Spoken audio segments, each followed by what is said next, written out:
Hey there, and welcome back to Clear Path Conversations. I'm Mark Bernardin, and in the last episode, we walked through the anatomy of a great EBR deck, slide by slide. We talked about what goes on each slide, what executives are really looking for, and how to build a narrative that lands instead of just reporting on data. Today we're going to shift gears.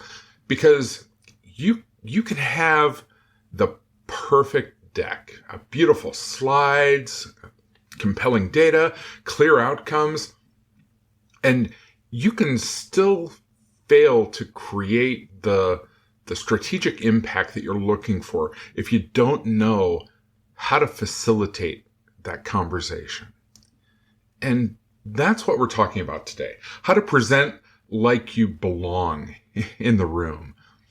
Not like you're performing, not like you're hoping they like you, but like you're a trusted advisor facilitating a strategic business conversation. Because here's the thing, most CSMs are great at building relationships.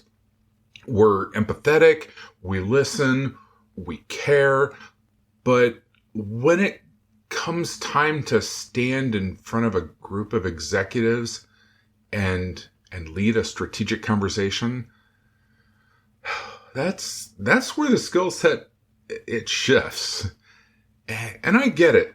Executive business reviews can feel high stakes. You're in a room with people who have decision-making authority. They have bigger budgets and the power to influence your account's trajectory.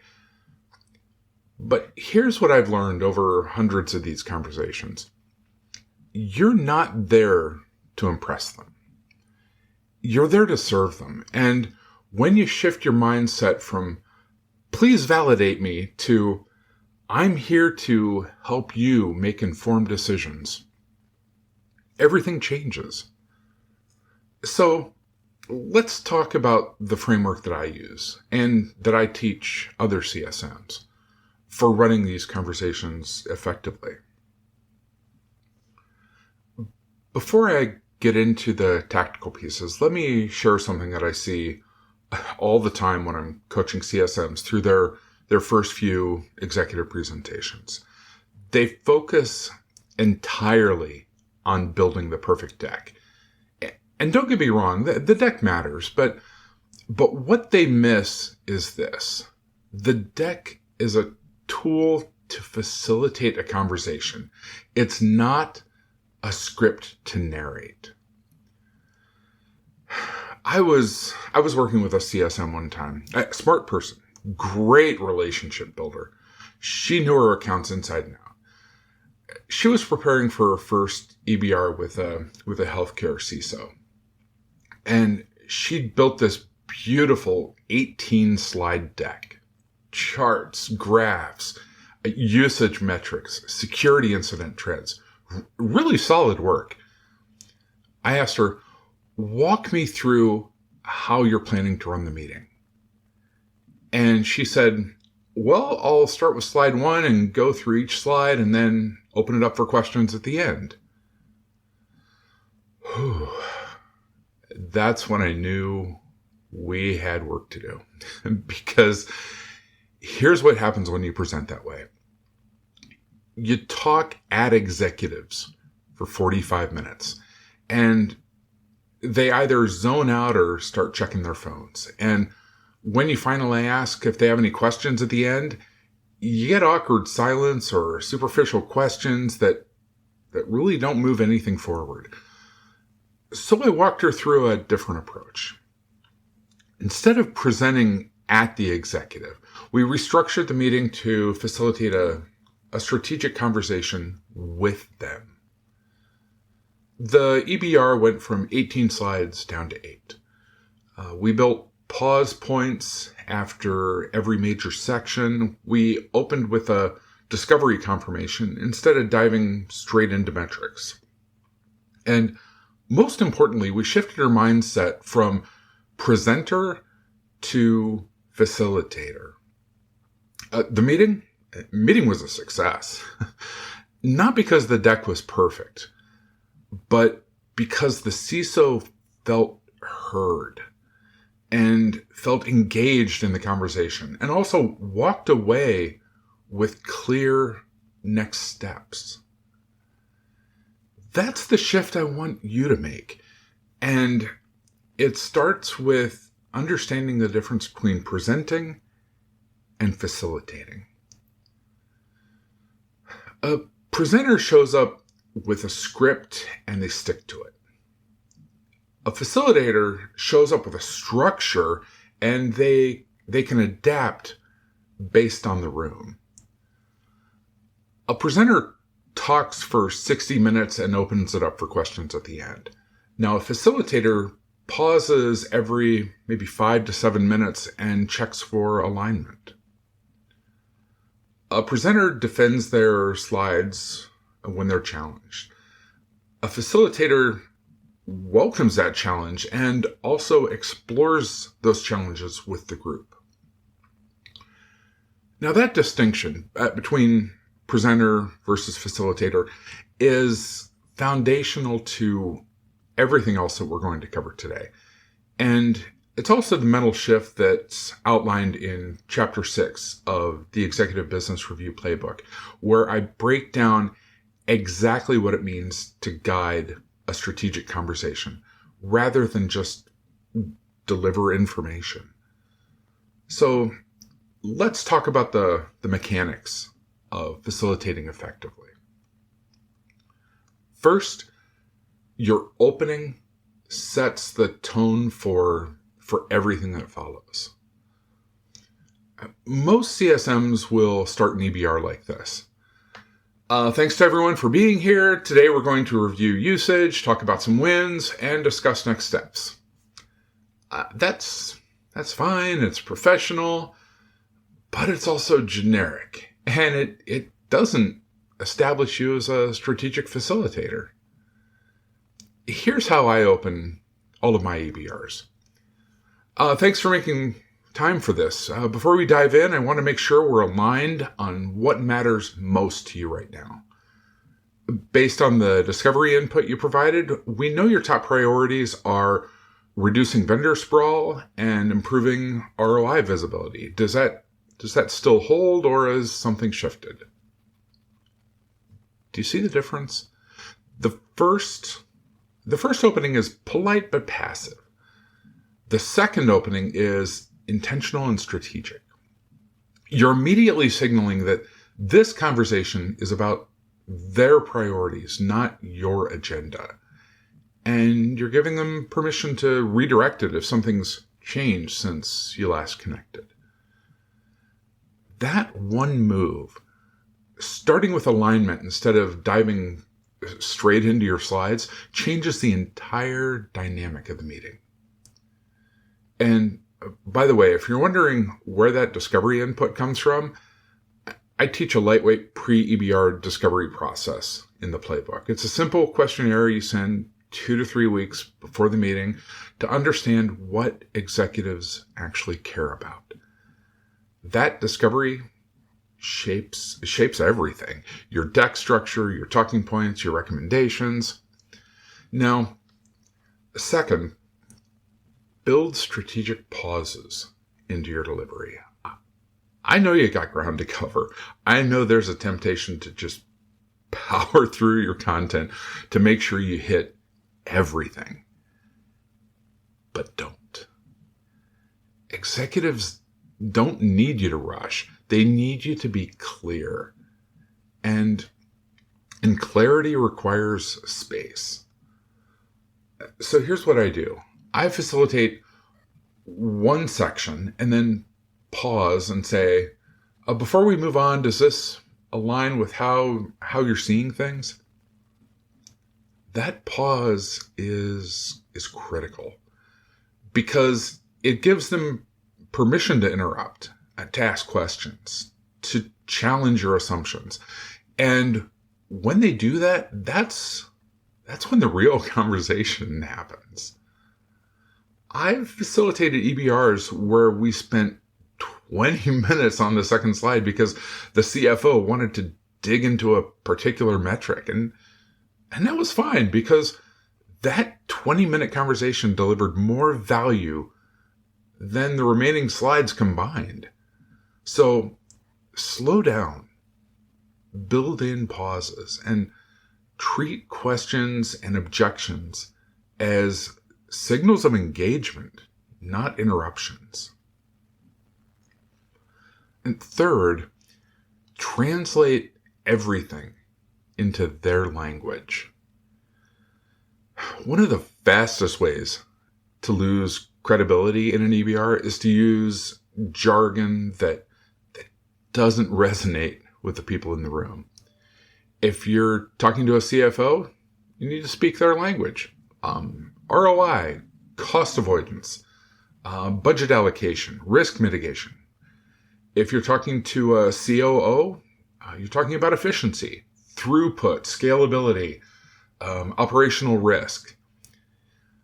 But if you walk into a CFO meeting and start talking about user engagement scores and adoption velocity, you're going to lose them because those terms just don't connect to the outcomes that they care about. Let me give you some real examples of how this translation works. If you're presenting to a CFO and you want to talk about product adoption, don't say, we've increased adoption by 40%. Say, we've helped eliminate $200,000 in manual process costs by getting your team actually using the automation features you're already paying for. If you're presenting to a CIO and you want to talk about support tickets, don't say, we've reduced support volume by 30%. Say, we've cut the time your IT spends troubleshooting our platform by roughly 15 hours a week, which frees them up for strategic projects. Now, if you're presenting to a CISO and you want to talk about risk remediation, don't say, we've improved your security posture. Say, we've closed 87% of critical vulnerabilities that were flagged in your last audit, which directly supports your SOC 2 compliance requirements. It's the same data, just different framing, and suddenly it matters to them. Before every EBR, I map my slides to the stakeholders' priorities, and I translate every metric into their language. I actually keep a reference document where I've pre-written these translations for different executive types. It takes about 15 minutes to prepare, but it makes a massive difference in how your message lands with them. Fourth is surface problems proactively. Here's something I see CSMs do all the time. They hope the hard questions won't come up. They build their deck to highlight wins and minimize problems. And then someone asks the hard question anyway. And now you're on defense. Oh, don't do that. When you surface problems before they're asked about, you demonstrate ownership. You show that you're not hiding from reality. And that builds trust. Here's the script that I use. I know there were concerns about the deployment timeline last quarter. Let me show you where we are now and what we've done to get you back on track. When you bring it up first, you're controlling the narrative. You're showing accountability, and you're proving that you can be trusted with difficult conversations. And when they do ask a tough question, don't deflect. Don't get defensive. And definitely don't say, I'll have to get back to you on that, unless you genuinely don't know. Instead, say something like this. That's a great question. Here's what I know right now, and here's what I need to confirm with my team. Can I Can I follow up with you by the end of the day tomorrow? That response demonstrates three things to them. First, you're listening. Next, you're honest about what you don't know. And finally, you're accountable with a specific follow-up timeline. Fifth, read the room and adjust in real time. Your slides are a tool, not a script. Watch for signals and be willing to pivot. If someone keeps checking their phone, that's a signal. If the CFO is leaning back with their arms crossed, that's a signal. If someone keeps interrupting with questions, that's a signal. That's a good signal. It means they're engaged. And you need to adjust based on what you're seeing. Let me give you a real example. I was facilitating an EBR at Swim Lane with a VP of security ops. I was 3 slides in and I could tell he had something on his mind. He kept looking through his notes, barely making eye contact. So I just stopped and said, I get the sense there's something specific that you want to discuss. So what's on your mind? He just looked up and said, honestly, I'm less concerned about what happened last quarter, more concerned about whether we're set up to scale next quarter when we onboard 3 new business units. Whew, that one question changed the entire meeting. We spent the next 30 minutes talking about scaling strategy, resource allocation, implementation timelines. I never got past slide 5, but we walked out with a clear expansion plan and executive buy-in. That's what reading the room looks like. It's not about finishing your deck. It's about delivering value to the people in front of you. If the energy is dropping, you can always say, I know we're short on time. Let me jump ahead to the outcomes and we can circle back to the details if we need. If someone's disengaged, you can say, I want to make sure we're covering what matters most to you. Is there a particular area you'd like to spend more time on? And if someone keeps interrupting with questions, lean into it. Say, that's exactly what we should be discussing. Let's pause here and make sure we're aligned on this before we move forward. Your slides are your guide. The room tells you where to actually go. 6th, close with absolute clarity. Most CSMs end an EBR with something like this. So that's where we are today. Are there any questions? That's weak, because it leaves the next steps undefined. And when you leave a meeting without clear next steps, nothing happens. Here's how I close my EBRs. Before we wrap today, let's confirm what we're all walking away with. On our side, we're committing to X, Y, and Z. On your side, we need your help with A and B. Does that work? And let's get our next check-in on the calendar before we leave this room. That close does 3 things. It summarizes commitments, it creates mutual accountability, and it ensures continuity. And then, here's the critical follow-up move. You send an email within 24 hours that restates everything that you just agreed to. Something like, thanks again for yesterday's conversation. As discussed, we're moving forward with X. We'll need Y from your team by this date. Our next check-in is scheduled for this date. Let me know if I missed anything. That email is your documentation.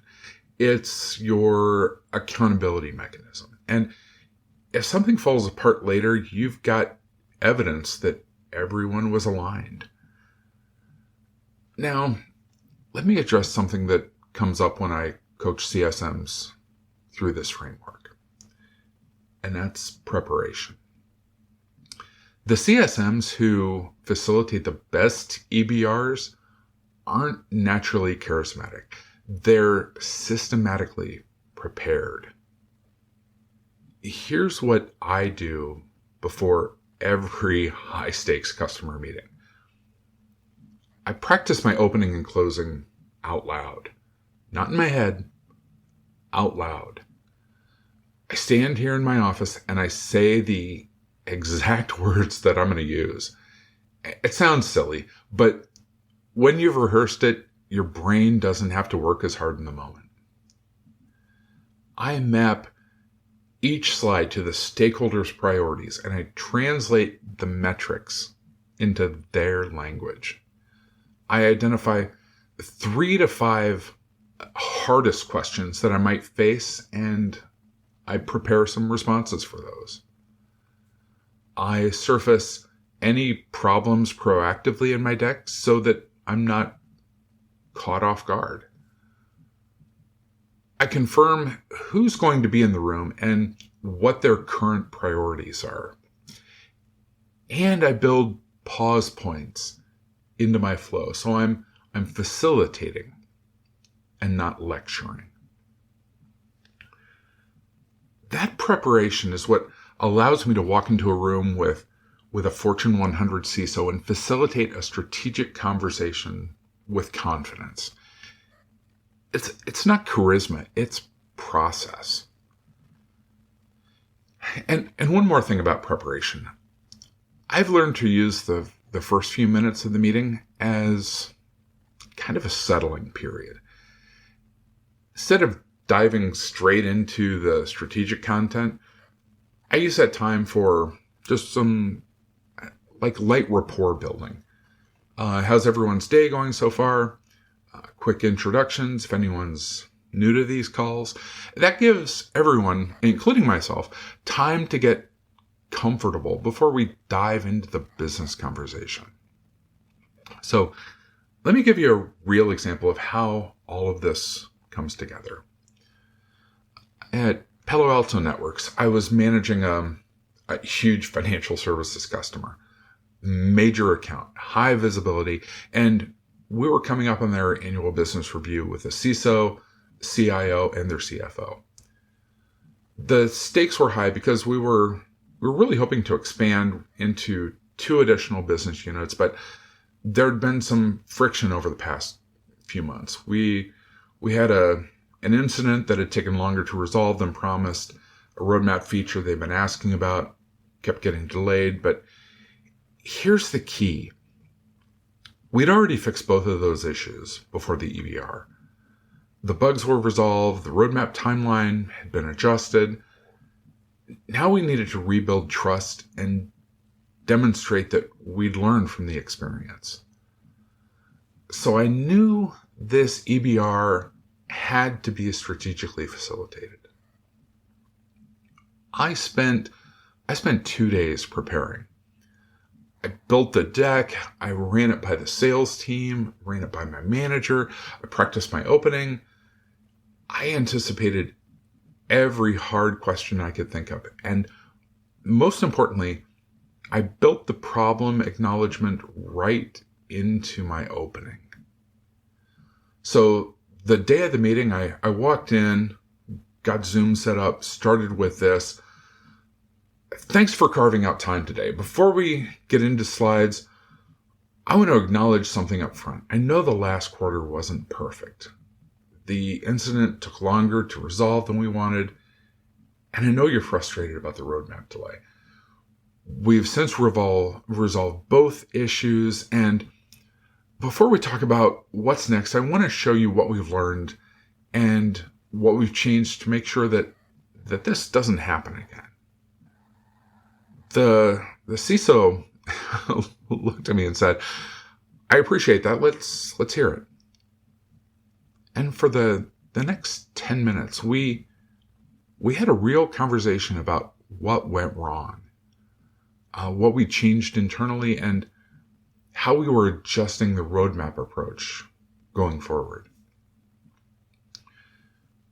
By the time we got to the main slides, the tone had completely shifted.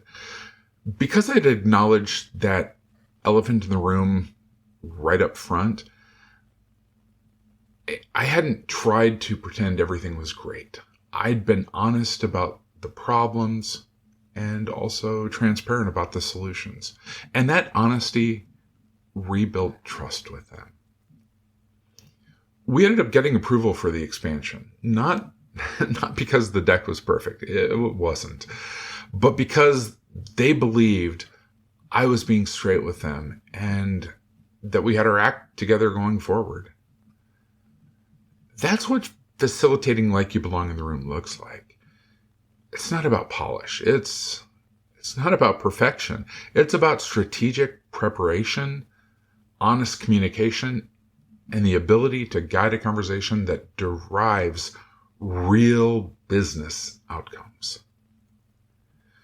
Now, all of this ties back to the framework that I teach in the Executive Business Review Playbook. Every effective EBR needs to answer 5 executive questions. 1, do you understand our business? 2, what outcomes have you helped us achieve? 3, where are we at risk or are we missing value? 4, what is the plan to improve or to grow? And 5, what do you need from me? If your EBR doesn't answer these 5 questions clearly, the meeting's not going to land. And the way you answer them through facilitation, not presentation, is what separates strategic EBRs from status updates. So here's my challenge to you. The next time you're preparing for an EBR or any high stakes customer meeting, don't just build the deck. Build the conversation. Practice your opening. Anticipate the hard questions. Map your slides to their priorities. Plan your pause points. Prepare your discovery. And walk in with the mindset that you're not there to present at them. You're there to facilitate a strategic conversation with them. And remember, you belong in that room. You were invited because you know the customer, you understand the relationship, and you have insights that matter. So facilitate like it. Now, everything I've covered today is expanded in much more detail in the Executive Business Review Playbook. The book includes the full facilitation framework, 6-slide EBR structure that I mentioned earlier, pre-EBR discovery templates, and objection handling scripts. If you want the complete system for running strategic EBRs, that's where you'd find it. Now, in the next episode, we're going to talk about what happens after the EBR, because the truth is, most CSMs facilitate a great meeting, and then they drop the ball on follow-up. And that is a huge missed opportunity. We're going to talk about how to turn an EBR into momentum, how to keep the conversation alive, how to turn executive alignment into expansion opportunities, and how to make sure all that preparation doesn't just disappear the moment you close your Zoom meeting. Because an EBR isn't a one-time event. It's the beginning of a strategic partnership. And the follow-up is what makes that partnership real. So until then, here's what I'd love you to do. Think about your last EBR or your high-stakes customer meeting. Did you facilitate the conversation, or did you just present information? Did you create space for dialogue, or did you just rush through to get to the end? And did you walk out of that room or close the Zoom with clear next steps? Or did you leave it vague? If the answer to any of those questions makes you realize that there's room for improvement, that's progress. Because now you know exactly what to work on. If you want show notes, which include the 5 executive questions and the 6 facilitation essentials, head on over to clearpathcx.com. From there, you can also grab companion downloads for previous episodes containing example decks, prep checklists, and follow-up templates. And remember to follow the show on your favorite platform. If this episode helped you rethink how you approach executive presentations, drop me a message. I read every one. Thank you for being here. Thank you for doing this work. And thank you for showing up and delivering every single day. I'll talk to you soon.